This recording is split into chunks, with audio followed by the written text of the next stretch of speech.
this morning is from Revelation chapter 2, the last book in the Bible, from verse 1 to 7. Revelation chapter 2, from verse 1. Let us pray. Lord, we thank you that you have given us your word. That as we go into this new year, it can be for us a lamp for our feet and a light for our path. And as we open it this morning, we ask you, Lord, speak to us. Let us indeed hear your voice.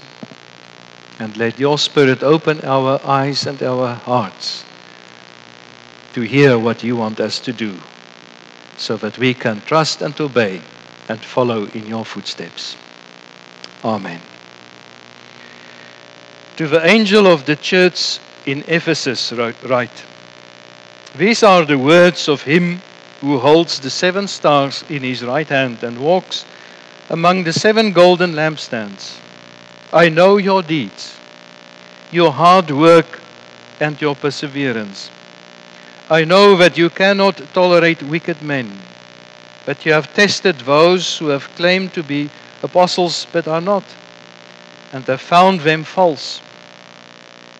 You have persevered and have endured hardships for my name, and have not grown weary. Yet I hold this against you. You have forsaken your first love. Remember the height from which you have fallen. Repent and do the things you did at first. If you do not repent, I will come to you and remove your lampstand from its place. But you have this in your favor. You hate the practices of the Nicolaitans, which I also hate. He who has an ear, let him hear what the Spirit says to the churches. To him who overcomes, I will give the right to eat from the tree of life, which is in the paradise of God. As we start the new year, there are many people who have New Year's resolutions. And sometimes we make it and then break it again. It don't last very long. It is said of a man, Jonathan Edwards. He was a well-known theologian in the 18th century. And he sat down at the age of 17 and he wrote down 21 resolutions by which he would live his life. But he stuck to that. He even added to that resolutions until his death. Then he had 70 resolutions. He put at the top of his list, being sensible that I am unable to do anything without God's help. I do humbly entreat him by his grace to enable me to keep these resolutions. And also, he added, remember to read over these resolutions once a week. Now, he didn't do it very casually, but he spent each week to check if he was still following his resolutions. And he regularly summed up how he was doing and sought God's help in the progress. Maybe one of the important things in the beginning of the year is to ask ourselves, how are our relationship with God? Because in the new year, as we go in, it's important our relationships to God and to people. And now in this passage, we have something of the real core of what it means to be a Christian. It seems sometimes as if the church in our days is completely losing the simple perspective. But the Christian's life is essentially a very simple thing. It is a life of loving Jesus Christ. Sounds sometimes so basic. There was an Indian mystic His name was Sadhu Sundar Singh. He became converted and was a very active Christian. Once somebody asked him, "What is your definition of a Christian?" And he answered, he said, "It is one who has fallen in love with Christ." So a Christian's life is best defined as an ongoing relationship of love between the believer and Christ. We don't need maybe to talk about His love for us. That is fixed. That is not the issue. The Bible is full of that. But the issue sometimes is for us to ask the question, how is our love for Christ? Most people have the idea, and maybe in the beginning of the year as well, that the Christian life is about how God loves me and how He wants to fulfill all my dreams and my desires and my ambitions and my goals in life. But the Christian life is also about loving Christ. Loving Him in a sacrificial way, in an obedient way, in a loving worship service to the living God. In the Old Testament, we read about the great commandment. And it was summed up to love the Lord your God with all of your heart, your soul, your mind, with all of your strength. That was the sum of what God requires of all people and their neighbor as themselves. And that is still the purpose of God. That we should love the Lord Jesus with our hearts and soul and all our strength. It is the core of what it means to be a Christian. So maybe the real question we need to ask ourselves, maybe in the beginning of this year, when we talk about spiritual growth or spiritual condition, is how much do I love Jesus Christ? When you look at Paul in Philippians chapter 3, he writes, "I have this one desire, to know Christ." He was driven by that. He was driven by the love for Christ. He wanted to know more about the reality of Christ. He wanted to understand every word He said, every deed He did. Peter wrote about that as well in 1 Peter 1 verse 8. "And though you have not seen Him, you love Him." That the Christian's life is about loving Christ. He says in chapter 2 verse 7, He is precious. He was the cornerstone, the rock, and He's precious to us. Paul even speaks about the negative of that in 1 Corinthians 16 verse 22. "If any man does not love the Lord Jesus Christ, let him be accursed." It is living the life where we are attracted to the beauty and the glory of Christ.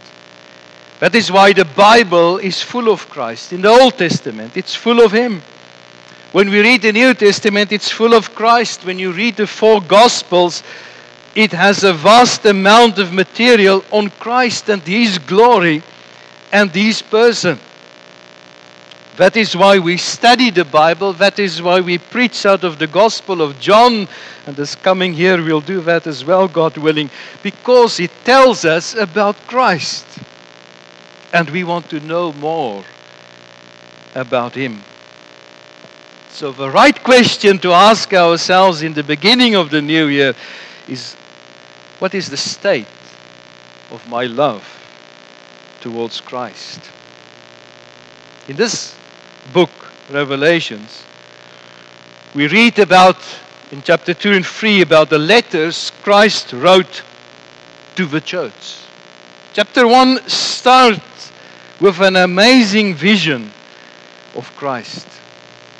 Maybe you can read it at home. Amazing vision of Him. He was clothed in a robe, his eyes like a flame of fire. John had this vision of him, John the disciple. So different maybe of what we see in Christmas time, only the baby in a manger. His feet was like bronze, as if they were glowing in a furnace. His voice like the sound of many waters crashing against the rocks. A thunderous roar of waves. And his right hand he had 7 stars. Out of his mouth comes a sharp 2-edged sword to defend his church. His face is like the sun shining in the strength. The vision was such that John falls over like a dead man when he saw Jesus. Now he was writing and he was giving letters to John to send to the ministers of the 7 churches.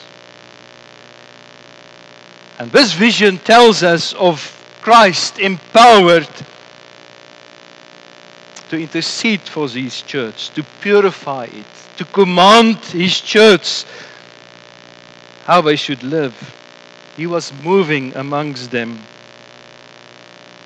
If we see the first letter goes to Ephesus. Now this church had a great beginning. If you read in Acts, how wonderful God worked in that church in Ephesus. How it started. It's amazing to see how God, through the Holy Spirit and the instrument of Paul and other people, how the church started. It was grounded. People were worshippers of idols. They were in the occult, in witchcraft. They were bounded by sin. But they were turned upside down. When Paul came there, many of them were converted.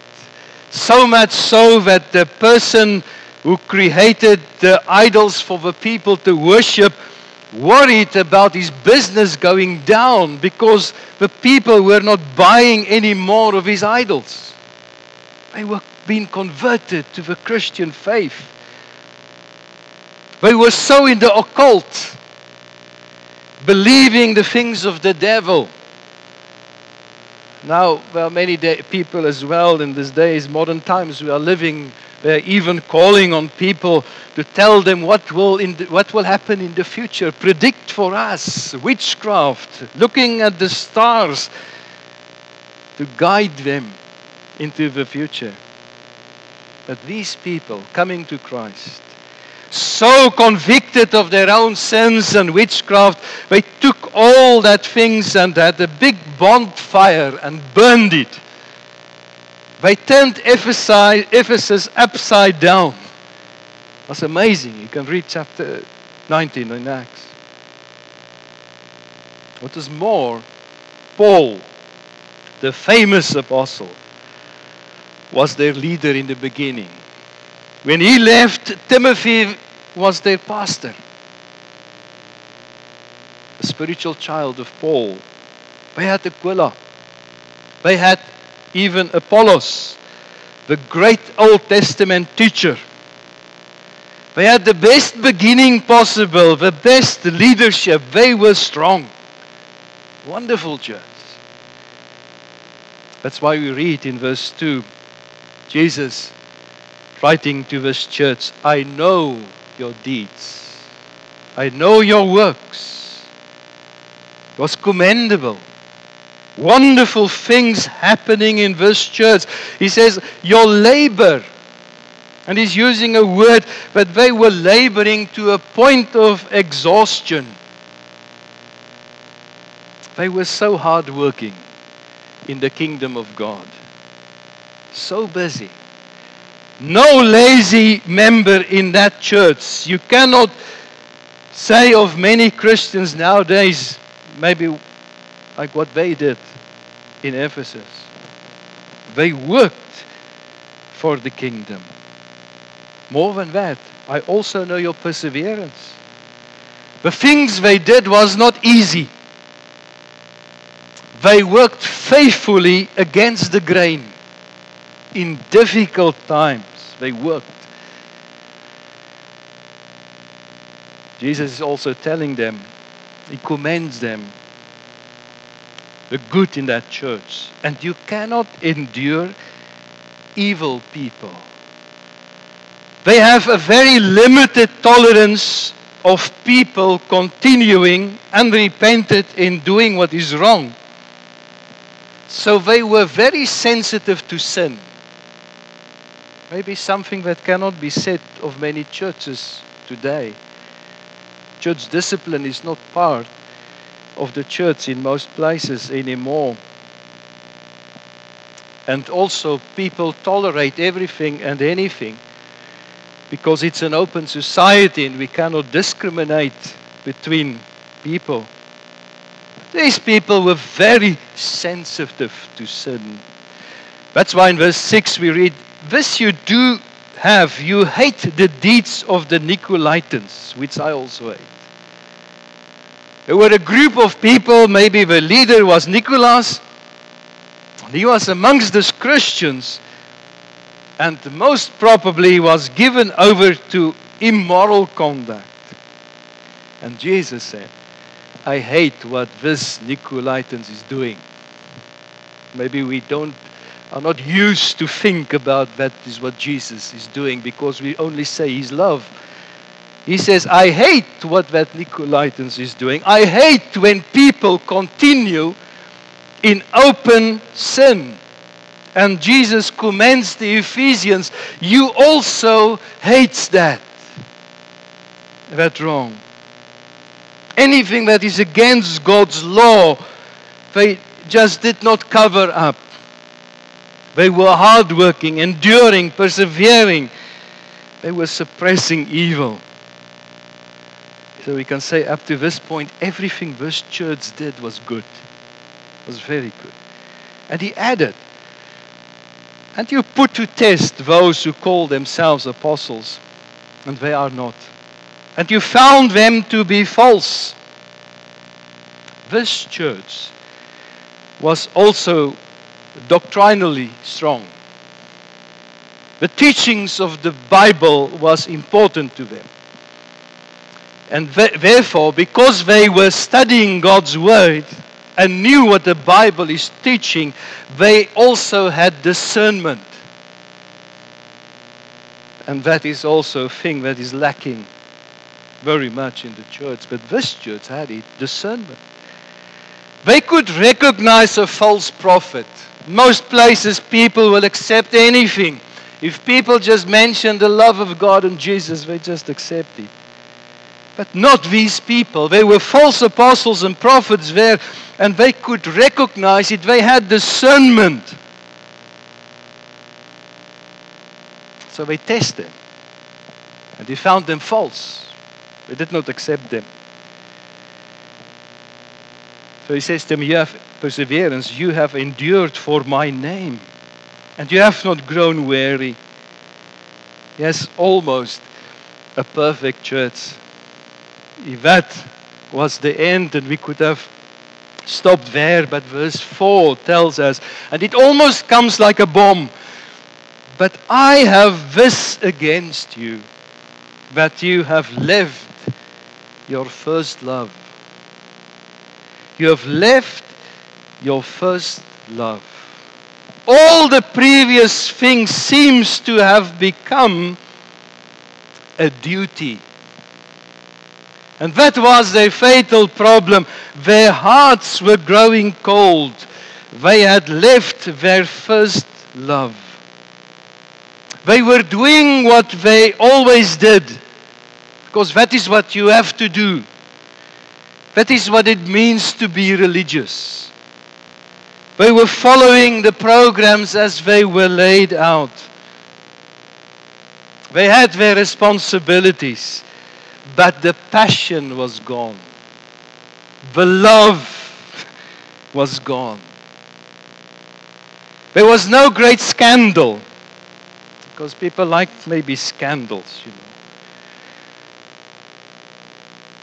or financial or human resources. Maybe there was a loss of that. No. In this case, the Lord Jesus said, all that other things I commend you for that, but this one main thing is lacking. The passion, the love. That is what is needed within the church. The love for Christ. It is the sum of the law. In the Old and in the New Testament. You must love the Lord your God with all your heart and mind and soul. You don't love me as in the beginning. You have left your first love. But religion can be so mechanical. But you can sing a hymn without feeling. Like you can sing about the cross and think about the Bible and think about Jesus without feeling anything. It's just routine. How does the church get like that? It is when the people is like that. It's nobody else's fault. It's not that the heating system went down that the people are cold. It's when the people in their hearts have lost the passion and the love for Christ. Someone said the decline in numbers in the church is only the decline in nominal Christianity. And maybe there's some truth in that. But people are leaving sometimes the church because they were never really in love with Christ. So what does it mean? Does it affect the Lord Jesus Christ? Is he only glad that people are active and doing something and pat them on their backs and telling them, just go on with that. Maybe your love will come with the time.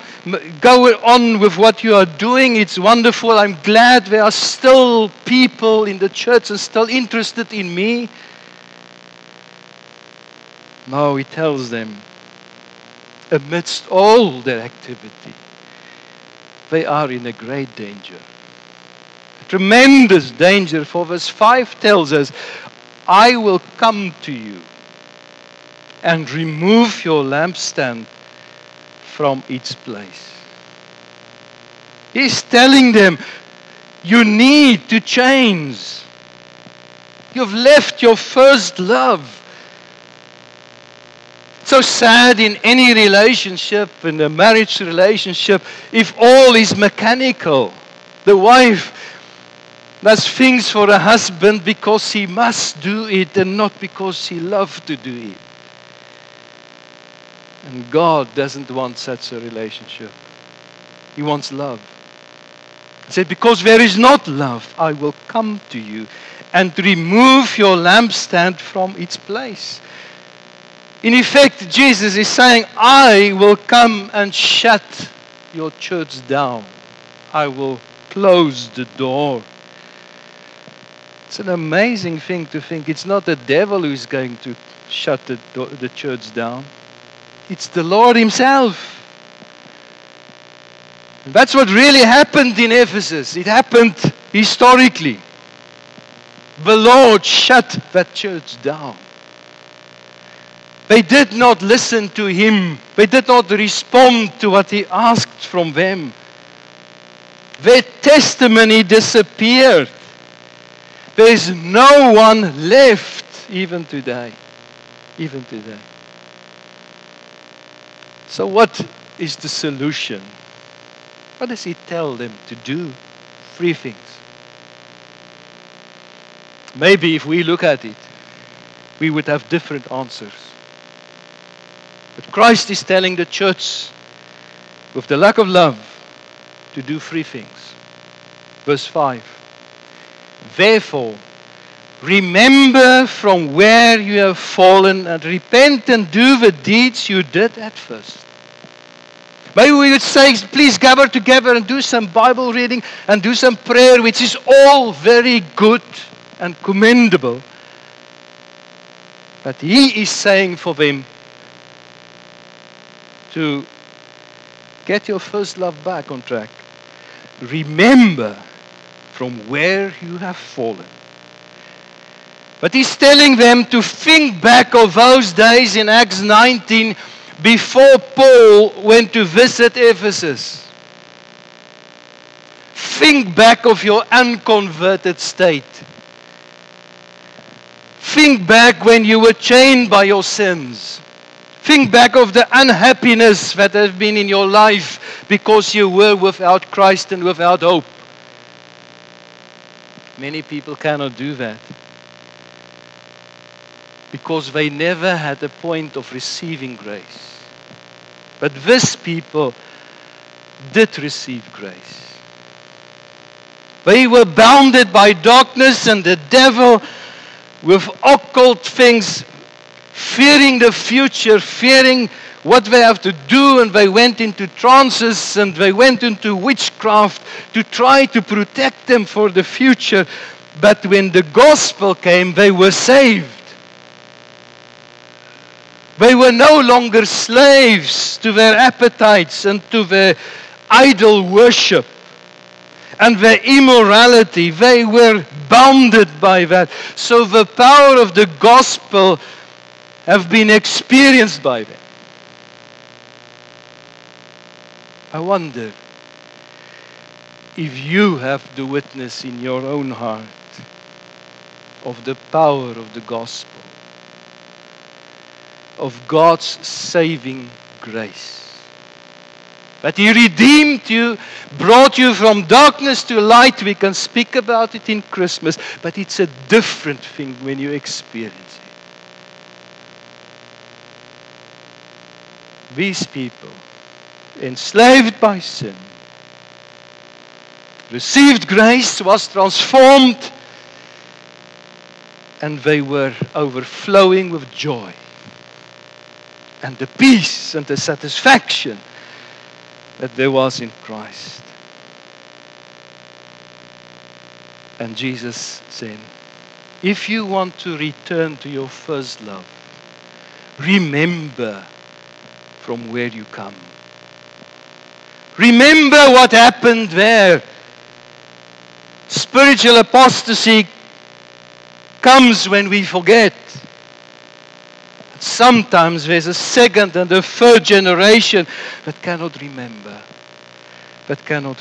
Peter said, Apostle, I write these things to put you in remembrance. You don't forget the forgiving of your sins. Don't forget it. So remember your first love. Remember the time when you were so enthusiastic about reading your Bible. You cannot wait through the day to get to your Bible to read it and to be fed by it. You loved singing hymns because you love Christ. You want to sing to His glory. You have felt it in your heart. Jesus is telling them, remember from that pagan environment you come from. Oh, and if you haven't been there, go then to where pagans worship their idols. Go to countries where they live in that darkness, where people are bounded by it, and be thankful for the gospel. So he says, remember. The second thing, repent. Repent. Not only remember from where you have fallen, leaving your first love, he's telling them it's a sin. You have fallen.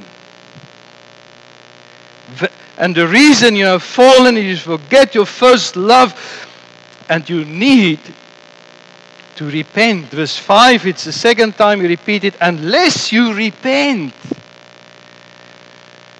you need to repent.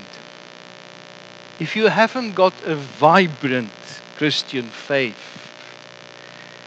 filled with the love for Christ, filled with a passion for Him, it's not a little thing, a trivial thing. In Christ's eyes, it's a sin. You have fallen. You are away from where you have to be. And that's why he's telling them, confess it. Confess the sin of serving the Lord without joy. Confess the sin of only doing your duty. Confess the sin of doing what you do because you think somebody wants to see you doing it. You need to repent. You need to turn. Come to Him. And this is a third thing. Repeat. Repeat. Do the first works. Do the deeds you did in the first place. Go back. When you were swept away by prayer and Bible study and fellowship and witnessing and worship, go back on that path. Do it again. Your heart was warm when you prayed to God. It was filled with strength and power to be in God's presence. It's the big disaster that is killing the church to leave their first love. And it moves from compromise to corruption.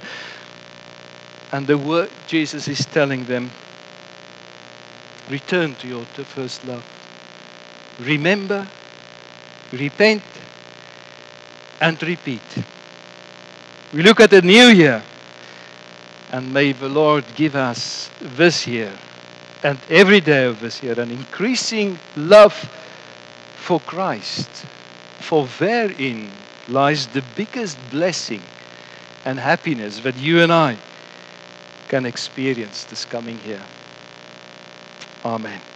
Let us pray. Lord, we thank you that you first loved us. That's the wonder of what we have seen during the Christmas time. And that we can love you because you loved us first. And we see in this letter you wrote to Ephesus, that is what you want of us, even in this coming year. Your desire to have this intimate relationship with us, your children. To love you with our hearts and minds and soul and all our strength. Guide us in it, O Lord, and help us so to follow Christ. And that we can say it's amazing grace that has brought us so far. And it's amazing grace that will lead us home as well. Amen. Going to close.